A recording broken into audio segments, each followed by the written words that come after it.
fixing to cause a riot, Mr. Mayor? Tommy. How you doing? Now, you know your drivers will never make it out of the yard. Maybe not. But tonight, when the people of Providence turn on their TVs, they're gonna know their mayor's willing to pick up their trash, even if their garbage collectors aren't. Well, that's if they tune into Channel 12, 6 and 10. They aren't here yet. That's why I'm stalling. What if I get the union to agree to back down on the cost of living increases? In return for which, you don't push the copay. Tommy, health insurance copay is not unreasonable. A teacher's pay. Why shouldn't on garbage collectors? Because it's gonna look like you're trying to break the union. I ain't trying to break the goddamn union. It's run by a bunch of fucking gangsters, including that friend of your brother's, that fuck Freddie Clarke. Look, tell him to take the copay, half the salary rollbacks. I'll give him 75% of the cost of living increase. I'm not a miracle worker. Come on, Tommy. It's always nice to see you.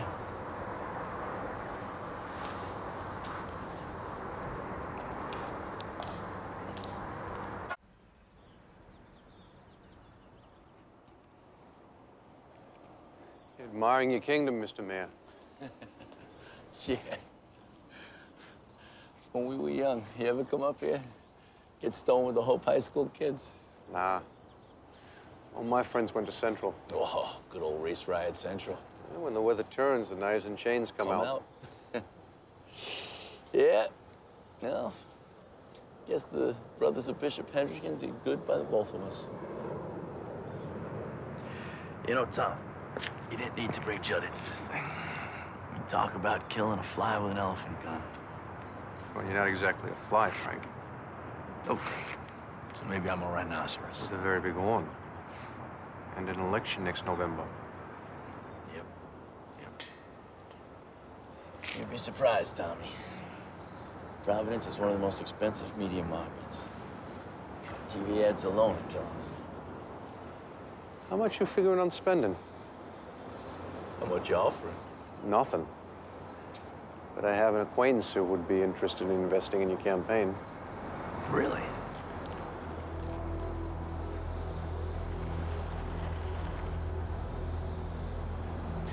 Listen, I gotta go. I promised the girls I'd take them to Dairy Queen. All right. Give Eileen my best. I will.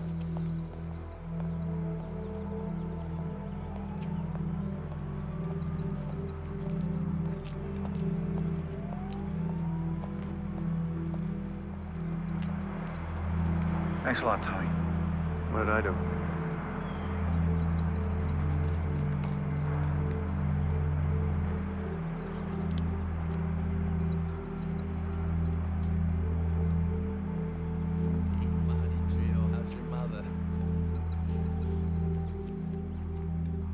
Tommy, heads up, it's a man.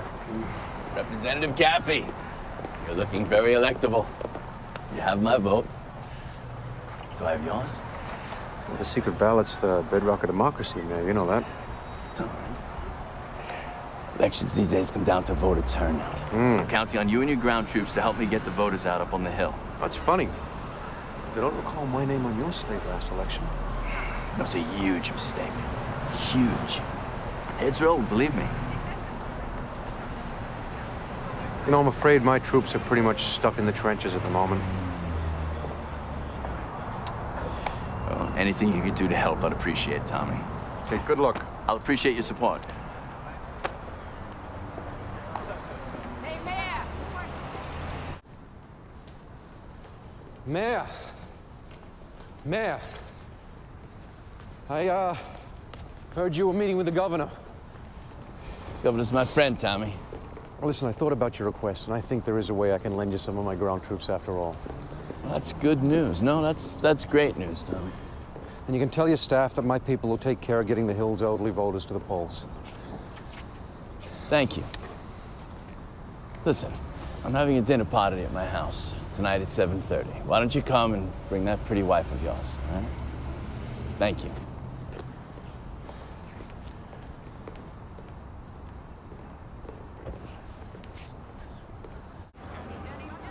What occurred today on Clancy Street was nothing less than an outrage, and overenthusiasm cannot explain it away.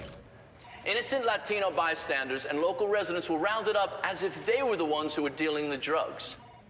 Now, I fully support the brave men of the Providence Police Department, but I will weed out the bad apples responsible for these actions. Racist policing is bad policing. As a show to my commitment to equal justice, I've called upon our community leaders, like the gentleman to Listen, my I can't talk. 5 minutes of your time.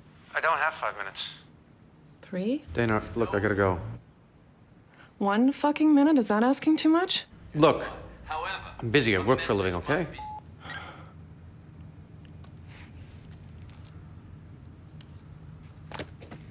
I've asked the Attorney General to launch an investigation, and I promise you, those responsible will be punished. Thank you. That's all for now, please. Thank you. Thank you. Thank you. Thank you. That's all for now. I just want to make sure we get this.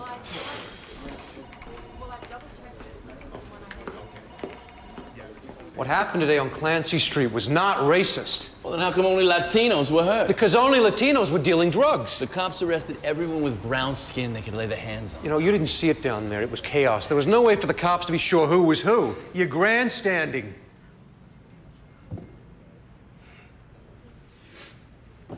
By the way, I won't be needing any more help with my re-election campaign. But I thank you for everything you've done, and I mean that. What, you're writing us off? Tommy, in less than 5 years, there'll be more Dominicans, Puerto Ricans, and Mexicans on the Hill than there are Irish. You do the math.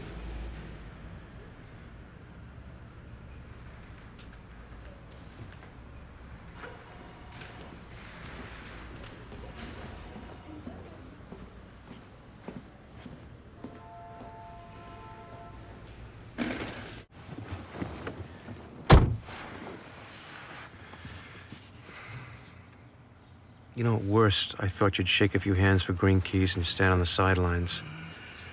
You know, I never thought you'd come after me with a ball-peen hammer. Now, that was mostly the governor's idea. Mostly. I'm still gonna win. That is the whole point of election day now, isn't it? And when I win, I'm still gonna be majority leader. And I'm gonna remember who did what today. Tommy, tomorrow, if you're still majority leader, you and I are going to become good friends all over again because that is in the best interest of our people.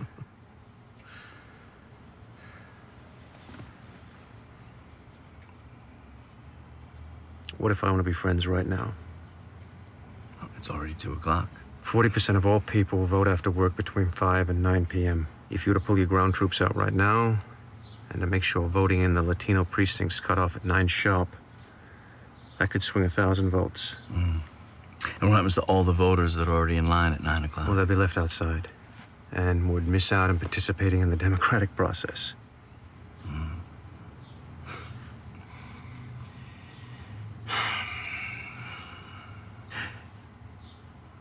You know, Tommy, I would need the Hill to become a very quiet place. No cries of outrage if I closed a community pool or open a homeless shelter. And of course, the Hill would go to last position on the need-to-be-plowed list when it snows. With global warming, who needs snowplows? How's his mood? Same as usual, pissed off and nasty. Yeah? Wait in the car. So Don's too busy stealing money from the city of Providence to pay me a visit? Well, the speaker knows the budget cuts hurt you, Mayor, okay? But the state's broke. What are we gonna do? So his brilliant solution is to close city schools, cut social services, fire cops and firemen? Yeah. Well, you could have thought of that, Tommy. Times are tough. Everyone's gonna tighten their belt. Well, I'm meeting Ted Thornton at the Journal in an hour. You know, we could work this out amongst ourselves. And this afternoon, I'm doing the political roundtable on Channel 5. Or we could cut even more money from the city budget.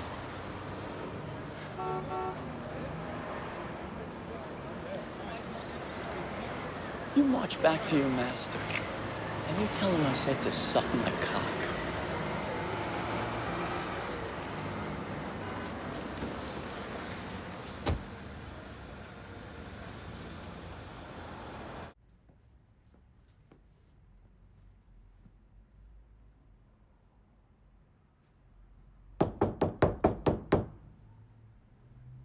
Mr. Mayor, it's Tom Caffey. I think you should let me in.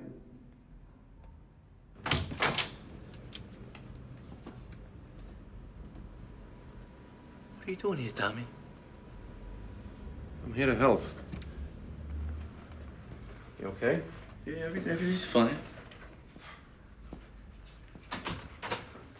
You're in some trouble.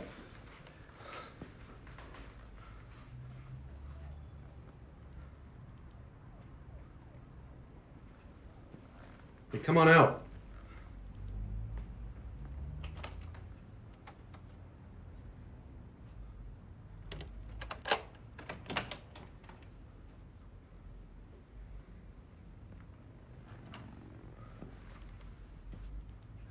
Victor, I'm sorry. I don't know what happened. Things got out of hand. I'm calling the police.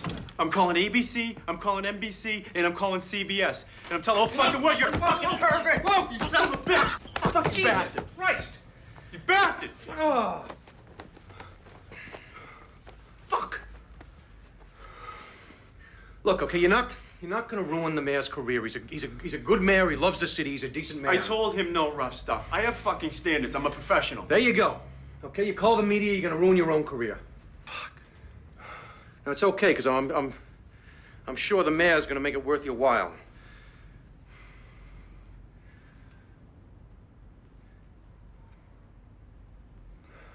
I need $20,000 to pay off my student loans. The fuck are you talking about? $20,000.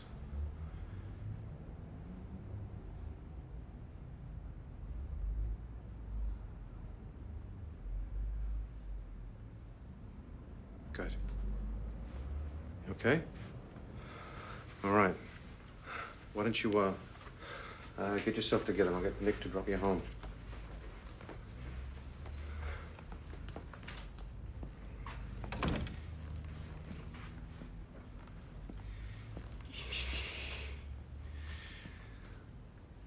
I will expect your full support for Speaker Donatello's budget, okay? Absolutely. Good.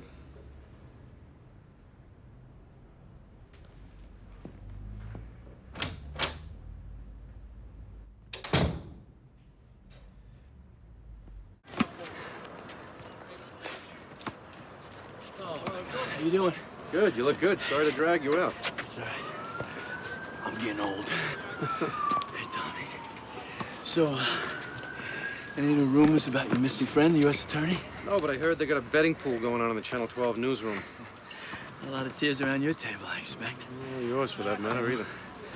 Els Franklin was a fine lawyer, but he never understood the financial lubrication that is needed to keep a city like this running. The Speaker wants your support on the waterfront development. Yeah. Then I want to sing like Frank Sinatra. And I told him I'd make it happen. Really? Yeah. Oh. All right. So let me hear the offer. You're not gonna like it. Well, I know I'm not going to like it, but I figured I should at least listen before I reject it. Oh, you're not gonna reject it either. I'm calling him my marker. Your marker? The Biltmore, Victor.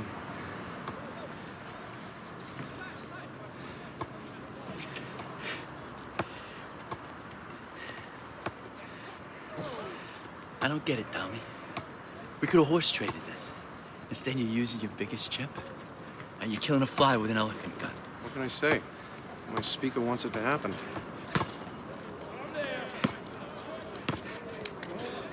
You know, Tommy, I used to think if I were going to run for governor, you were the one man I'd be scared to face. But now, you're just a politician.